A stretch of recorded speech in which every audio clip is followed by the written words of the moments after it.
Yo, what's up mga kalingap? Isang mapagpalang araw, mapagpalang hapon sa ating lahat.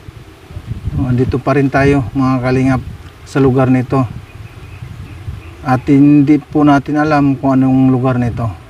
Malalaman po natin sa mga tao dito kung ano ang lugar nito. Samahan nyo kami ni Juicy Vlog at Kalingap Jose. Ayan po. At kasama na rin natin si Maria Cosinera at mayroon din siyang na-escort dito sa banda nito. Ayan. Samahan nyo pa rin kami. Tara po mga kalingap para malaman po natin ng katayuan dito sa lugar nito. Tara.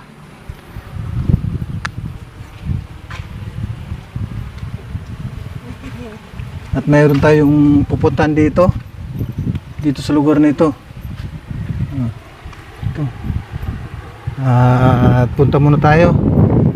Samahan nyo kami. Tao po ate, magandang hapon po ate. Sinong kasama mo dito ate? Mga anak ko lang po. Anong pangalan ni ate? Claudine. Claudine. May kapangalan kang artista ate ah. Mga anak mo, ilang anak mo ate? 3 po. Oo, ito, mga ilang taon na yung pinakapanganay mo ate? Magsasampu po. Ah, mag-10 taon na. Tapos yung pangalawa, 7. 7. Kaso may aso. Merong aso dito. Baka hindi ba nangangagat yan ate? Hindi po, para may anak lang po. Ah, bodos. Oo, bodos. Buti pa si ate. Ito yung bunso. Opo. Yun. 4 years old. Tapos yung asawa mo naman ate, Na sa trabaho. anong trabaho ni kuya? Sa manok. Sa dyan po, sa Dreamland. Dreamland. Ano yung Dreamland? Sa poultry. Ah, poultry. Pinakita natin naman ko. Oo, yung poultry. Eh, marami palang ano dito, poultry. Anong lugar pala ito ate? Pinit po. Ha? Pinit. Pinit. Barangay Pinit. Apo. Albay. Apo. Ligaw. Ay, Ligaw. Yun. Ay, sako pa pala ito na ano. Ay, mga pala. Malaki kasi yung ligaw. Pinit. Ang uwas, ligaw. Oh, uwas. Uwas, ligaw din yan. Ikaw naman ate, anong hanap buhay mo ate dito sa bahay lang? Opo. Naglo-load. Naglo-load. Ay, naglulod ka dito. Ay, meron ka pang ano dito? Pagpapaludan. Opo. Kaso walang tarpaulin. Cellphone yun. Oh, dapat meron ka Kasi pag nagpapalod, mayroong tindahan din. Bukod sa ate, bukod sa pagpapalod, ano pang pinagkakabalahan mo dito? Anong trabaho mo dito? Dito Ha? lang. Alaga. Sa mga Ah, nag-alaga. Tapos yung asawa naman ay sa poultry. Opo. Doon siya sa poultry na permanente doon nagtatrabaho. Opo, umuwi lang naman po. Ah, Diyan lang umuwi siya. naman po. Tapos yung anak mo, 3. Puro babae mga anak mo? Lalaki po yung pangalan. Ah, lalaki yung panganay. Nag-aaral na ba yung panganay? Opo, grade 4. Oh, grade 4. Tapos yung pangalawa? Grade 2. Ah, grade 2. Oh, tapos ito, daycare Ilang taon na si ate? 30 po. 31 ngayong January. Anong pizza? 23. Oh, May 20 ka nag-asawa. 10 years na yung ano din. oo. 20 years old siya nagkaroon. 20 years. Masarap ate na mayroong maraming anak Tama na po yan, 3. Pero sa 3 na yun, marami na yun. Pero dapat kung tutuusin nga dapat sa panganay lalaki, tapos sa pangalawa ay babae. Opo, baba. Kung para sa akin lang para sa akin lang naman. Tama na yung 2 na yun. Sumunod po to eh. Pwede naman mag-control. Opo. Pwede naman mag-control, kaya lang, siyempre nasarapan na rin siguro. Hindi Masarapan. mo akalain yun. Ayun, na-disgrasya na nabuo. Hindi, wala sa plano. Hindi, mas maganda talaga yung tatlong anak. No. Or apat. Kinasal ba kayo ate ni ano ni Kuya? Anong pangalan ni Kuya? Mac. Mac, ang apelyido Elian ay Dilar. Elian Dilar. Kilian Dilar. Elian Dilar. Opo. Elian Dilar lang. Al- LL lang kasi. Double L. Opo. Elian Dilar. Oh. Kalian Dilar. Oh, double L yan, Dilar. Tapos ikaw naman sa pagkadalaga, Brohan. Bruhan. Anong pangalan? Claudine. Claudine Bruhan. Yun. Kami pala ate sa ating Kalingap, ako si Kalingap Jose. At si Juicy Vlog naman ito. Ang aming founder ay si Kuya Bal Santos Matubang. Meron ka bang nabalitaan na Bal Santos Matubang ang YouTube? Sa YouTube? Hindi, wala. Bakit? Hindi mo masyado like kung ano eh. Hindi ka nakapanood ng ano sa YouTube ng mga charity vlogger? Hindi ko mahilig mo. Ngayon po ate, itong pag-uusap natin, naka-video ito. Okay lang ba na i-upload natin sa YouTube ito? Okay lang ba sa iyo? Pwede naman. Okay. At yung pag-uusap natin na ito, mapanood mo sa YouTube. Sa YouTube na Kalingap Jose. Sa YouTube sa aking channel, Kalingap Jose. At yung si Bal Santos Matubang, ang kanilang adikain ay tumulong sa mga hirap sa buhay. At yung mga tao na yon ay tumutulong sila sa mga tao na karapat dapat na tulungan. Anong pamumuhay mo dito ate? Medyo mahirap. Ano po. Pero kinakaya pa rin. Paano mo nasabi na medyo mahirap? Paano yung mahirap na tinatawag na mahirap? Paano ba yan? Minsan, Oo. pag walang-wala, syempre, yung mga anak, aanuhin mo. Mahirap pag walang makukunan, wala pa yung sweldo, ganun. Syempre, aasa ka sa sweldo. Mm. Ang sweldo, 18, 15, ano lang. Ate, ito ay mic. Ilagay natin dito para yung mga anak makapanood ay marinig nila yung sasabihin mo. No. Paano yun to? Paano to yung ano yung 'di ba sabi mo ay naghihirap? Paano mo naramdaman yung hirap na sa ganitong sa ganitong sitwasyon na mayroon ka ng 3 anak? Unang-una sa anak mo na lalaki, sa panganay mong anak, na gaano ba nararamdaman yung hirap nung ikaw ay nagkaroon ng panganay na anak na lalaki? Paano mo naramdaman yung hirap na naranasan noon?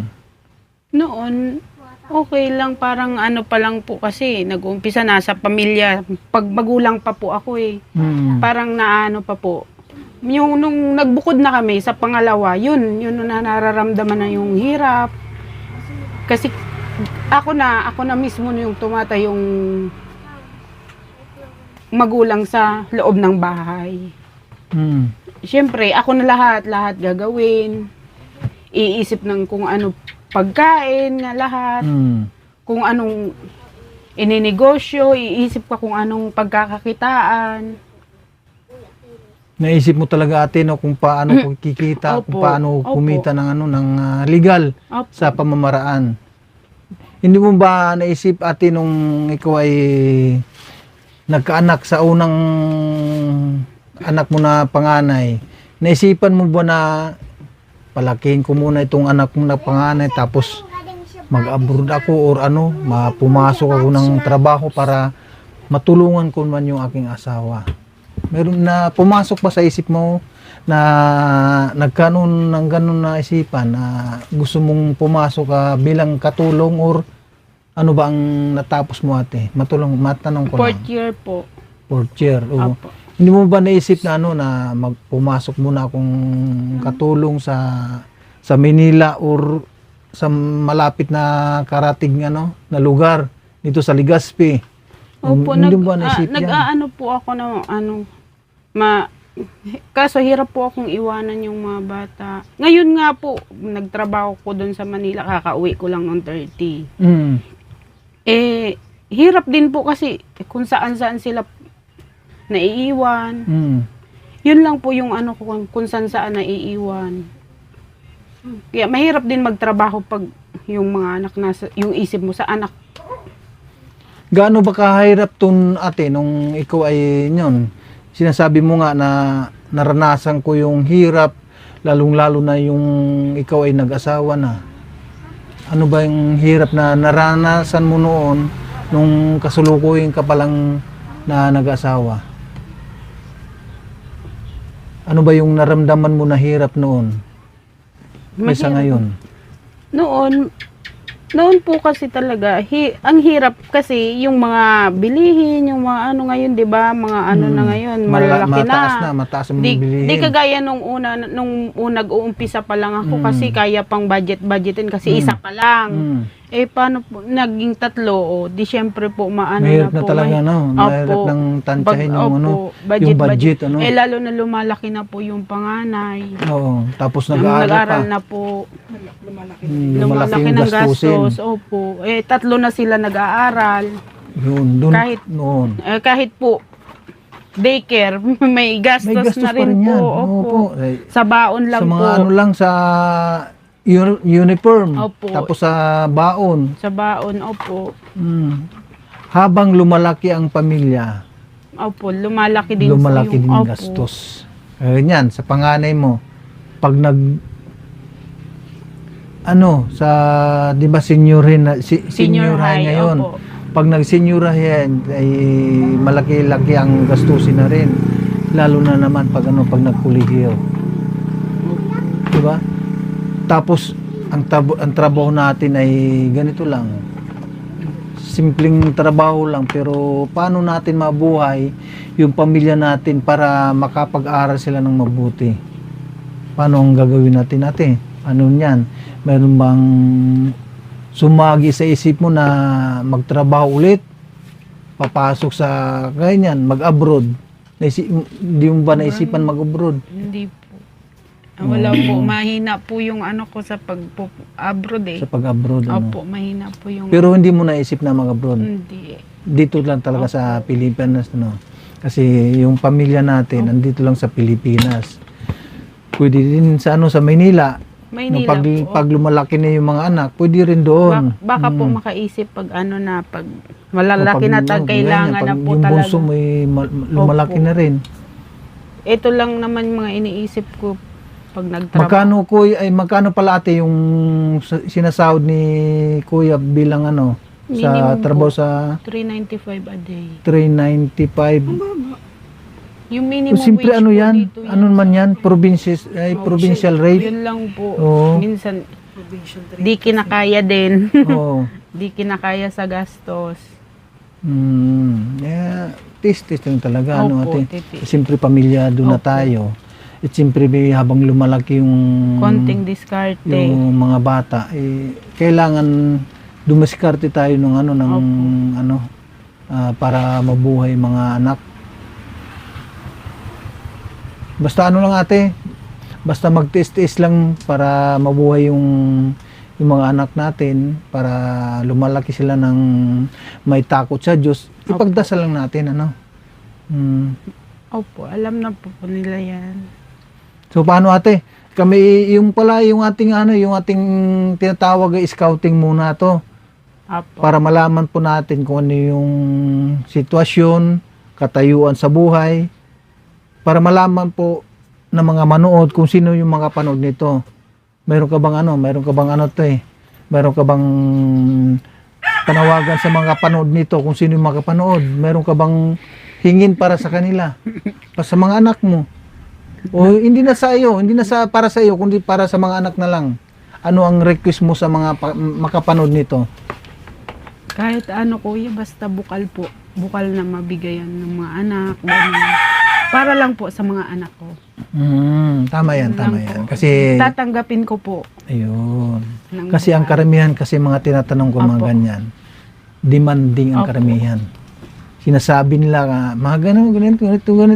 Pero Opo, yung kaya lang po, yung yun, kala lang mabigay. yun ang aking mga sinasabi na yung mga makapanood nito sa mga na-scout po namin na tinatawag na scout, mga na-vlog namin. Tapos tinatanong ko na ganyan ay sinasabi nila ay bahala na sila kung ano yung Opo. kanilang Opo. Tatanggapin itulong naman sa amin. po. Tatanggapin Opo. namin. Sige ate, maraming salamat Opo, sa thank you po. salamat ate sa ibinahagi mo ng kwento ng buhay ninyo. Ano po? Opo. Maraming salamat din ate. Thank you po. Ate Claudine. Claudine. Yan. Bye-bye ka po. Bye-bye. Ate Chloe. Chloe. Wow, letter C din. Opo. O sige ate ha. Thank you po. Pakikumusta lang kay kuya, kay sa asawa mo. Opo. May pumunta dito kamo na mga vlogger sila Kalinga Pose at saka si Juicy Vlog. Sige po. Sige, ate. Papalaw ko po. Sige po. Paki-ano na rin, paki-subscribe yung aming channel. Kalinga Pose and Juicy Vlog. Sige ate ha. Po mga Kalingap, maraming salamat po kay Kuya Bal Santos Matubang. Atid na Vlogs and Kalinga Prab. At mayroon naman tayong na-interview po dito sa Barangay Pinit. Dito po sa Ligaw. At maraming salamat po kay Ate Dul Dumundon at kay Ate Christy at Ate Christy Pirmosilio at kay Ninang Jean Istordibant. Maraming salamat po. At kay Ate Sabil Gulipardo, kay Ate Joy Mate. Maraming salamat po sa inyong panonood. Pag-share na lang po ang ating video na ito. At maraming salamat po kay Kuya Bal Santos Matubang. Maraming salamat po sa inyong lahat. At God bless ang ating lahat. Maraming salamat. Bye-bye. God bless.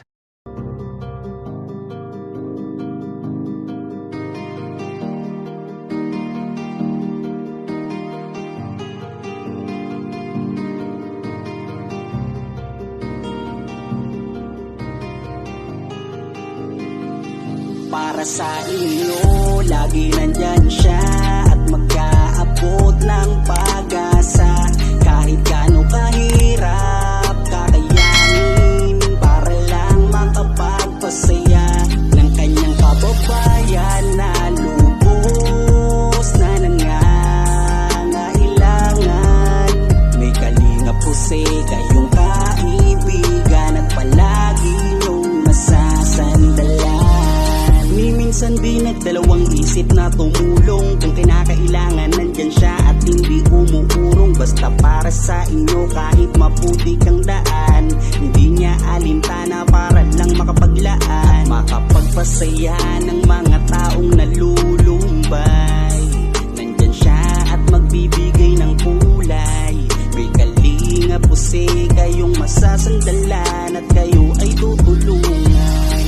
Kaya huwag kang mag-aalala, meron kayong masasandalan. Siya si Kalinga. Para sa inyo, lagi nandyan siya at mag-aabot ng pag-asa. Kahit gaano kahirap, kakayanin para lang makapagpasaya ng kanyang kababayan na lubos na nangangailangan. May Kalinga Pose, kayong kaibigan at palagi niyong masasandalan. Isa ka sa ginawang instrumento ng ating Panginoon upang tumulong sa mga taong nangangailangan. Di ka napagod at di mo sila sinukuan. Salamat sa lahat ng sakripisyo mo. Ang iyong pagtulong ay laging bukal sa puso mo. Laki sa hirap at palaging nagsusumika para makatulong sa mga mahirap. Lagi niyong tatandaan, may isang taong maglalaan. Tulong sa mga mahirap, di mapapagod kahit na para sa inyo, lagi nandyan siya at magkaabot ng